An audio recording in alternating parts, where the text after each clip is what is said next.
We begin with breaking news out of Kamloops this morning, where RCMP confirmed one of their officers has been seriously injured in an early morning shooting and is now in hospital undergoing surgery at this hour. We can tell you shots were heard near Bachelor Drive and North River Drive at around 2:45 this morning. This is in the Bachelor West Side neighborhood of Kamloops, and it happened during an attempted traffic stop. A manhunt is now underway for the person who pulled the trigger. Have a look at the vehicle police are looking for. They're attempting to locate this. It's a white Chrysler Intrepid, a 1998 four-door white Chrysler Intrepid with BC license plate AF765A. The suspect or suspects considered to be armed and dangerous. We'll have more on this developing story as it comes into our newsroom from Kamloops this morning.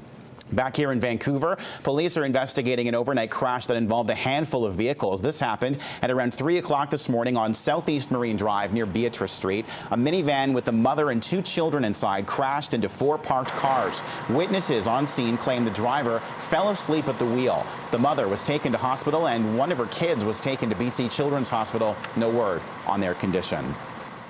2 farms in the Fraser Valley are under quarantine this morning after the discovery of the avian flu. Greg Harper is live in Abbotsford this morning with more on that. Greg.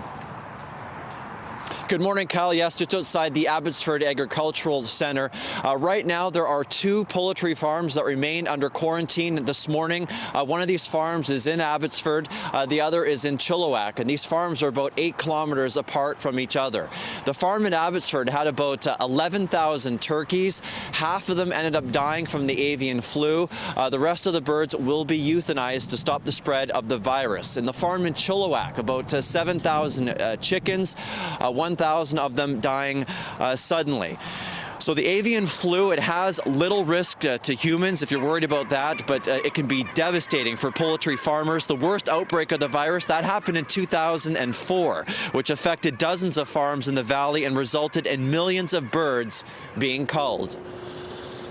Local public health will be monitoring the situation from a human health perspective and taking any needed action, which would include offering influenza vaccine, surveilling for influenza-like illness, and testing and treating anybody who was ill. Currently, we're not aware of anybody with any illness. So right now, testing is being done to determine what strain of the virus this is.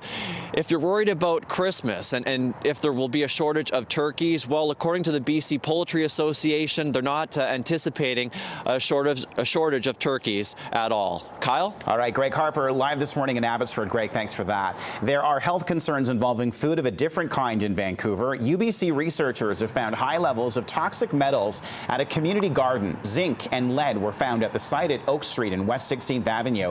The study suggests better planning when growing plants near heavy transportation routes. I think the results indicate that we need to think more carefully, and there are a lot of ways in which people in the community growers, community organizations, the city can get involved and really take initiative to developing some kind of framework to do these sites, this kind of site assessment. The city suggests growing plants in fresh soil in lined boxes separate from soil found on land.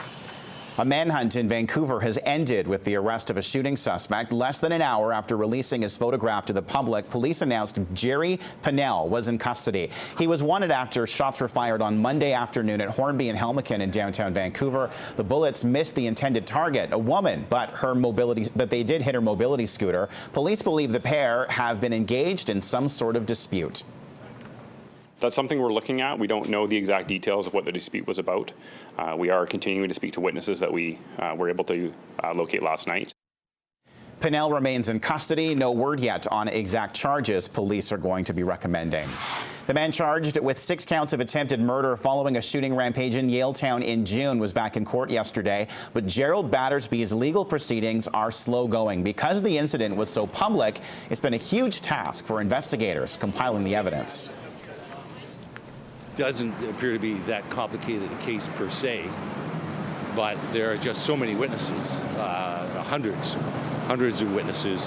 So it's taken the police a long time to interview them and process those, and it's going to take a long time to just go through and see who's relevant and who isn't. Police believe the intended target of the shooting rampage was Battersby's former boss and landlord, Paul Dragon. Dragon was hit but survived as Battersby allegedly engaged police in a shootout that ended at Science World. He's expected to enter a plea at his next court appearance on December 19th.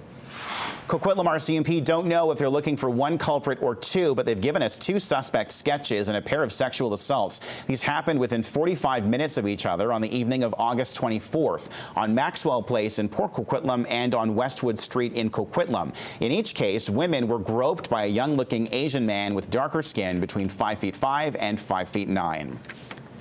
Surrey RCMP are still looking for help in finding a woman who's been missing for more than a month now. Alice Bullington has been deemed high risk and in need of medical care. Police think she could harm herself and others. She is Aboriginal, 46 years old, 5'2", and about 130 pounds. Punishment has been handed down in a high-profile case in Kamloops. 3 teenage boys have been sentenced for criminal harassment after sharing photos of nude girls through social media.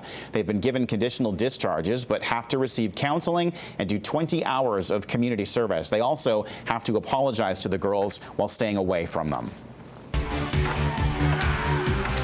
6:07, the hockey world is mourning the loss of one of its best players and greatest gentlemen. Jean Beliveau, who won 10 Stanley Cups as a player with the Montreal Canadiens and another 7 as a team executive, died last night at the age of 83. Beliveau twice won the Hart Trophy as the NHL's most valuable player and was inducted into the Hockey Hall of Fame in 1972.